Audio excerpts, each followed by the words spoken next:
বলছে many customer came here, but আমরা যাদেরকে বাংলাদেশে কাজ করি, ইম্পোর্টার যারা, বিগেস্ট ইম্পোর্টার যারা, ওরা কিন্তু এখানে একজন আসে নতুন কাস্টমার আসছে এখানে। এই তুর্কিতে যান, everybody feel proud this is Turkish pavilion. তো আমরা এরকম চাই আসলে, we need something like that. তো দুর্ভাগ্যের ব্যাপার হচ্ছে বাংলাদেশে ট্যাক্স ওয়ার্ল্ডে নাকি একজন পাকিস্তানি কোম্পানি হচ্ছে এটা এজেন্সি পেয়েছে। ওয়ার্ল্ডে বাংলাদেশ হচ্ছে second largest exporter around the world, Bangladesh. হ্যাঁ, আর সেই দেশে হচ্ছে পাকিস্তানি এজেন্ট কাজ করছে। আসলে আমি অলওয়েজ বাংলাদেশকে রিপ্রেজেন্ট করতেই পছন্দ করি। এই আপনারা, আমি যখন লাস ভেগাসে ফেয়ার করি, আমি এরকম 4টা বুথ নিয়ে আমি ফেয়ার করি লাস ভেগাসে।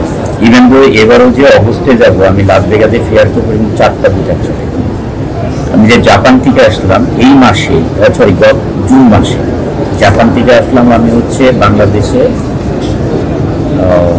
এসে 8 তারিখ আসছি জুনে। 5, 6, 7 জাপানি ফেয়ার ছিল। এখানে তো 2টা বুথ দেখছেন, আমি এখন 4টা বুথ নিয়েছি একশো জাপানে। আমি ওইখানে বাংলাদেশের লোগো লাগাতেই পছন্দ করি, বাট এইখানে একটু আনঅর্গানাইজ ছিল বিদায় আমি এত ভালো কিছু করতে পারি। এখন বাংলাদেশের ক্লাস ছিল বা প্রোডাক্ট রাখতে হয়েছে। ইভেন আমি যখন এখানে আসি, ইয়েগুলো দেখছেন স্ট্যান্ডগুলো, এই স্ট্যান্ড একটাও ছিল না, অনলি ফর পার্টিশন ছিল। যে উনি অনেক হেল্প করেছে, উনি অনেক লোকজন দেখেছে, তাদেরকে দিয়ে কাজ করিয়েছে, but we pay again extra, does not matter I pay extra. But problem হচ্ছে এই কারণে বাংলাদেশকে প্রমোট করতে পারছি না। নর্মালি আমি সব জায়গায় বাংলাদেশের ফ্ল্যাগ, বাংলাদেশের logo, we feel proud Bangladesh, এরকম করে আমি স্লোগান লাগাই রাখি। কারণ এইখানে আমি করতে পারিনি because of this place, product display করার একটু সমস্যা ছিল। এবং আমি লাস ভেগাসে আমি 21,000 সোর্সিং এর মধ্যে আমি বেস্ট 5 এর মধ্যে ছিলাম, মানে বাংলাদেশকে প্রমোট করার জন্য এবং বাংলাদেশের লোগোটুকু লাগানোর জন্য।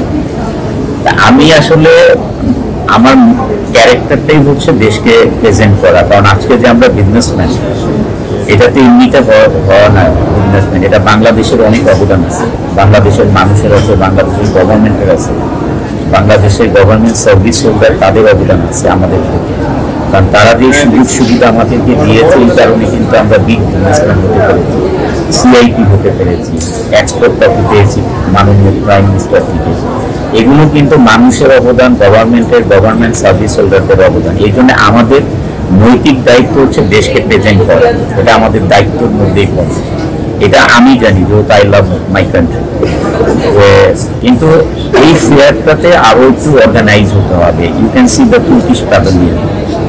So money does not matter. We can pay $10,000 more or less. Does not matter about this money. Money হচ্ছে হলো আমরা দেশকে প্রেজেন্ট করতে হবে। আপনি এখানে দেখেন বাংলাদেশ খুঁজে পেতে আপনার সমস্যা হবে, আপনি চায়নার ওইখানে যান, চায়না খুঁজে পেতে আপনার সমস্যা হবে না। আপনি ইয়েতে যান, এই তুর্কিতে যান, everybody feel proud this is Turkish pavilion. তো আমরা এরকম চাই আসলে, we need something like that. তো দুর্ভাগ্যের ব্যাপার হচ্ছে বাংলাদেশে ট্যাক্স ওয়ার্ল্ডে নাকি একজন পাকিস্তানি কোম্পানি হচ্ছে এটা এজেন্সি পেয়েছে। ওয়ার্ল্ডে বাংলাদেশ হচ্ছে second largest exporter around the world, Bangladesh. হ্যাঁ, আর সেই দেশে হচ্ছে পাকিস্তানি এজেন্ট কাজ করছে। I am not say Pakistani agent not better for us, but why they did for আস।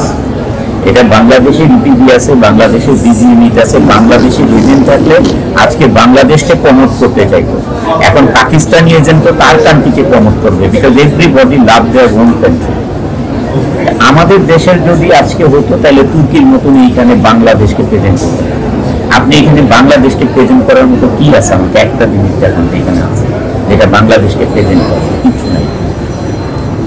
তো এই জন্যে এইটার জন্য করতে হবে, প্রপার অর্গানাইজ করতে হবে। এটা আমি ব্যক্তিগতভাবে I can do myself, but এটা সমষ্টিগতভাবে হবে না। আজকে যদি আমাদের বুটের ডিজাইনগুলো সবগুলো একটা ডিজাইনের মতন হতো, এটা বায়াররা কিন্তু আপনি জানেন যে presentation is very important then in physical strength. আপনার যদি প্রেজেন্টেশনই ভালো না হয়, আপনি ফিজিক্যাল স্ট্রেংথ ঠিক আছে, আপনার ওইখানে তো আপনার কোম্পানি ওরা দেখে আসে না। ফিজিক্যাল স্ট্রেংথ আছে, আপনার প্রেজেন্টেশনটা তো প্রথম স্ট্যান্ড দিতে হবে। এইখানে আমাদের এটা আমরা কালকে অনেকগুলি বাংলাদেশি ভাইয়ের সাথে আলাপ করেছিলাম যে সেই স্পেনে, ইটালিতে, জার্মানি কত শেয়ার হচ্ছে। এই বাংলাদেশি একজন রিপ্রেজেন্টার দরকার যে নাকি আমাদের দেশকে প্রমোট করবে।